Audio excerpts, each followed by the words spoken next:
Ayan, nabuo ko na yung frame. Hindi ko na binidyo yung pag-welding kasi masakit sa mata. Ibig sabihin, hindi ba ayos yung pag-welding ko. Ngayon lang kasi ako humawak ng welding. Ngayon lang ako nag-welding. Bale, pinanood ko lang sa YouTube kung paano. Hindi ko na binidyo. Baka mapintasan lang ako ng mga welder. Pero kahit paano, napagdikit-dikit ko na rin. Kaya lang talaga pahirapan.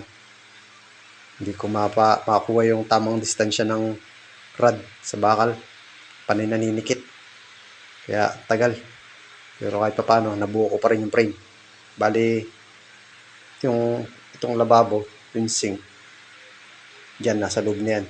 Papasok yun sa loob. Kaya, gagawa na lang natin ito ng paa. Yan.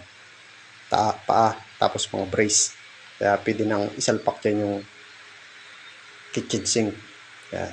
So, ganyan lang ang gagawin ko. Pansamantalang lababo. So, update ko kayo pagka nabuo ko na. Hindi ko na ibibidyo yung pag-welding. Kasi talagang hirap.